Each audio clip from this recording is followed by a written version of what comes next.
ఆ రోజు ఏం జరిగింది అనేది క్లారిటీ తోటి word by word I stand by my complaint. Sir, ఒక మనిషి ఎవరింటికన్నా వెళ్తారు.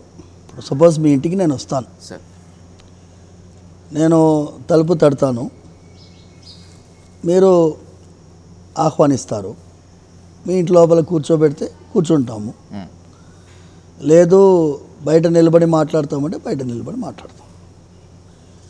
ఈ మీరు మీ ఇంటి లోపల బై ఫోర్స్ రావడం అనేది దాన్ని ట్రెస్పాస్ అంటారు. దానికంటే ముందు ఈ దాడి కానీ అది వారు తమ ఆత్మరక్షణ కోసం చేసిన దాన్ని కానీ కొంచెంసేపు పక్కన పెడతాం.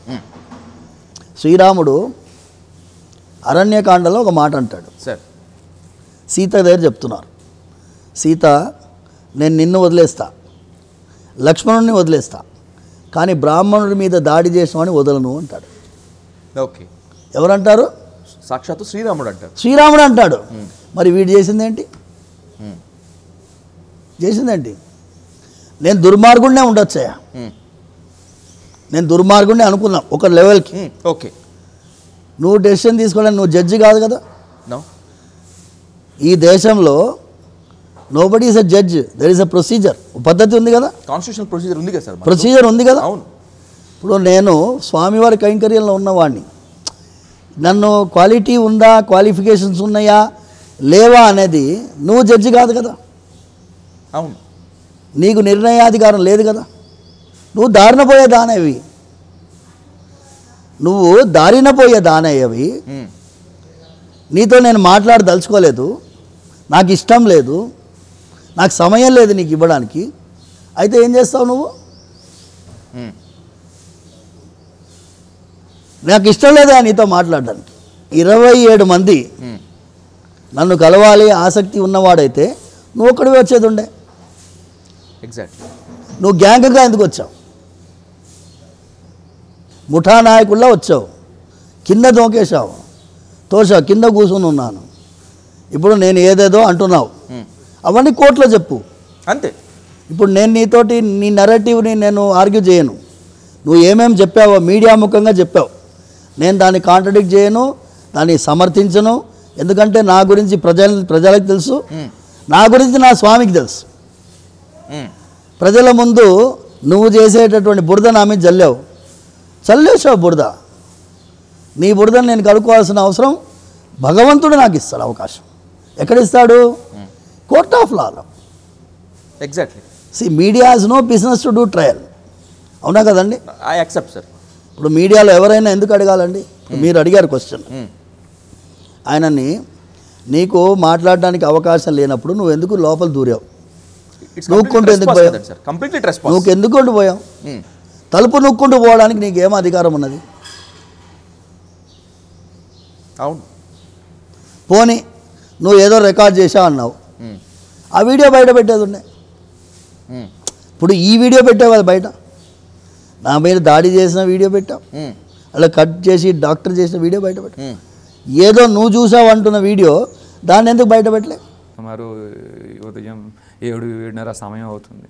అక్కడి నుంచి ఇంటికి వెళ్ళామండి. అక్కడ ఒక అరగంట సేపు ఎదురు చూసాం. అక్కడికి ఆయన రాలేదు, పైన పడుకున్నారని చెప్పేసి అన్నారు.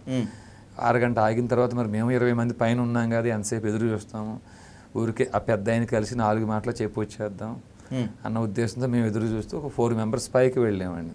అక్కడ ఒక ప్రత్యేక గది ఏర్పాటు ఉంది. ఆ గదిలో ఈ లోపల రంగరాజన్ గారు ఉంటారని అనుకోలేదు. బయట కొన్ని శబ్దాలు విని మేము, అంటే ఒక అడుగు దూరం నుంచే మనకు ఆ కిటికీలు ఆ తలుపులు దాటి వెళ్తున్నాం కదండి మనం. ఆ లోపల నుంచి శబ్దాలు వస్తున్నాయి.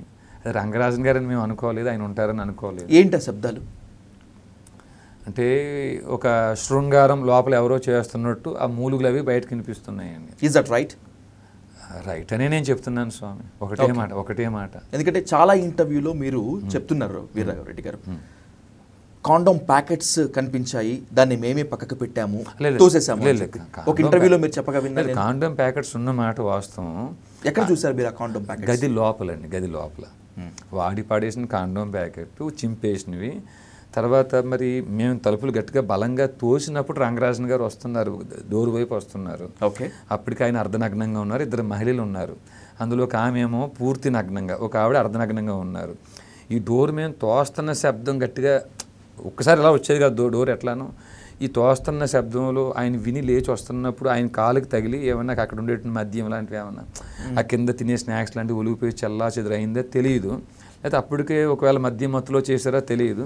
ఆ రూమ్ అంతా కింద చల్లా చెదురైపోయి మద్యం లేకపోతే తినే స్నాక్స్ అయి పడిపోయి ఉన్నాయండి. ఐ ఇన్సిస్టింగ్ యూ అగైన్, ఒక్క మహిళ ఉన్నారా మీరు చూసినప్పుడు? 2 మహిళలు ఉన్నారు? 2 ఉన్నారండి. Can it be possible? ఒకవేళ అనుకున్నా కూడా మీరు ఆరోపించినా లేకపోతే నిజమే చెప్తున్నారని అనుకున్నప్పటికీ కూడా అవి నిరూపితం కానంత వరకు అవి ఆరోపణలే కాబట్టి can it be possible Raghava Reddy గారు? ఇది ఒకటి పాసిబుల్ అంటే అండి, అది చూసిన మాకే ఆశ్చర్యంగా అనిపించింది. చూసిన మాకు కూడా ఆశ్చర్యంగానే అనిపించింది. సర్వసాధారణంగా మాకు కూడా ఆ పొజిషన్ అక్కడ ఉన్నటువంటి సిచ్యువేషన్స్ లో రంగరాజన్ గారితో ఇంకో మహిళ ఉన్నారు, వాళ్ళిద్దరూ శృంగారంలో ఉండగా మేము చూసాము అంటే బహుశా నమ్మటానికి వీలుంటుందేమో. కానీ 2 మహిళలు ఉన్నారు, ఒక మహిళ అర్ధనగ్నంగా ఉంది, ఇంకొక మహిళ నగ్నంగా ఉంది, ఈయన కూడా అర్ధనగ్నంగా ఉంటానికి మీరు చెప్పింది యథార్థమే. ఒక్క మహిళ ఉన్నారంటే మాత్రం ఎక్కువ శాతం నమ్మశక్యంగా ఉండేదని మీరే అంటున్నారు. ఉండేది కదా, నమ్మశక్యంగా ఉంటుంది కాబట్టి అక్కడ ఒకరే ఉన్నారని అబద్ధం మనం చెప్పలేక చూసి చెప్తున్నాం అండి. Okay. So you are strongly on that there are 2 men అంతే. ఓకే. తర్వాత ఆయన ఎదురొచ్చి నా చేతిలో ఫోన్ ఉందండి, ఆ ఫోన్ లాక్కునే ప్రయత్నం చేశారు. నేను గట్టిగా ఇది చేసే ప్రయత్నం చేస్తే నా ఫోన్ కింద పడి పగిలిందండి. ఆ ఫోను అది సీజ్ అయ్యి పోలీస్ స్టేషన్లో ఉంది ప్రజెంట్ ఇప్పుడు అది. ఆ తర్వాత ఇంక మేము కూడా 4 ఉన్నాం కదా, కొంచెం గట్టిగానే బలంగానే ఆయన్ని కూడా కొంచెం పెనుగులాటలో కొంచెం మేము గట్టిగా నిలబడ్డామండి. నిలబడిన తర్వాత ఇంకా ఆయన కొంచెం తగ్గారు. ఆయన అప్పుడు దాకా కొంచెం నేనే అహం బ్రహ్మస్మి ఆయన కాస్త కొంచెం మెల్లగా తగ్గి, నాయన వద్దు ఈ విషయం బయట ఎవరికీ చెప్పొద్దు అని ఆయనే కాళ్ళు పట్టుకున్నారండి. ఆయన ఈ విషయం ఎవరికీ చెప్పొద్దు, 2 మహిళలు, ఒక ఆవిడకి పెళ్లి కాలేదు, చెప్తే ఆ అమ్మాయికి ఇబ్బంది అవుతుంది, పరుగు పోతుంది, ఎవరికి చెప్పవద్దు అని బ్రతిమలాడారండి ఆయన. మాకు కూడా ఏమిటంటే అట్లా వీడియోలు తీసి పబ్లిష్ చేసే ఉద్దేశం మాకు లేదు. ఈరోజు మా రిజైనరీ బయటకు వచ్చిన తర్వాత అక్కడ ఏం జరిగింది, అనేక దేవాలయాలకి మీరు తిరిగారు, ఎక్కడా జరగని విషయం ఇక్కడే ఎందుకు జరిగింది, ఎక్కడా జరగని వివాదం ఇక్కడే ఎందుకు జరిగింది అనే ప్రశ్న సమాధానం చెప్పుకోవాల్సిన బాధ్యత, రిజైనరీ ఇవ్వాల్సిన బాధ్యత మాకు ఉంది కాబట్టి ఇప్పుడు చెప్తున్నామండి. ఒకరి ఇంటికి వెళ్ళటం కూడా ట్రెస్పాసే, మేము ఇంటికి కూడా వెళ్ళకూడదు, కానీ అది గుడి ప్రాంగణంలో ఉందండి. అది గుడి ప్రాంగణం అండి. అది ఇదే పని ఆయన బయటికి వెళ్ళి ఏ ఓయో రూమ్లోనో లేకపోతే ఆయన ఎక్కడో సొంత ఇంట్లోనో అది చేసుకుంటే మనకు తెలియదండి. అది ఇప్పుడు ఎన్నో దిక్కులని ఎంతోమంది చేస్తున్నారు, ఈయన ఒక్కడే చేస్తున్నాడండి ఆ పనికి, ఎవరో చేయట్లేదా? ఇప్పుడు ఆయన చేసిన తప్పు అని మేము అన్నామా? ఆ సెక్స్ ఈజ్ బయలాజికల్ నీడ్ అండి, అది అందరికి అవసరమైన ఇదే అది అంతా. నేను ఇది తప్పు చేయడానికి అనట్లేదు, కానీ గుడి ఆవరణలో చేయొద్దు. విన్నారా స్వామి? గుడి ఆవరణలో ఆ పనులు చేయొద్దు మీరు. అది గుడిని ఆనుకున్న ప్రాంగణంలో, గుడిని ఏదైతే గుడి చుట్టూ కట్టబడిన కాంపౌండ్ హాల్ ఉందో కాంపౌండ్ హాల్ లోపలే ఇల్లు ఉందండి. ఇది ప్రత్యేకంగా దూరంగా లేదు. ఓకే. ఆయన ఎక్కడో ఉంటున్నారు, రెంట్కుంటున్నారు, ఆయన ఎక్కడో నివాసం ఉంటున్నారు, లేకపోతే ఇంకో దిక్కుని ఎక్కడో దూరంగా ఏదో లాడ్జ్లో చేసుకుంటున్నారు అనుకోండి, అది పోలీసుల పని అది కూడాను. సో మనం అట్లాంటి ప్లేస్కి వెళ్ళలేదండి. గుడి ఆవరణలో ఆయన పని చేయటం ఆయనదే తప్పు అవుతుందండి. కానీ దట్టు రంగరాజన్ గారు లోపల ఉంటారని కూడా మేము అనుకోలేదు. తలుపు గట్టిగా మేము తోసి ఆయన మాకు ఎదురుపడేదాకా. ఓకే.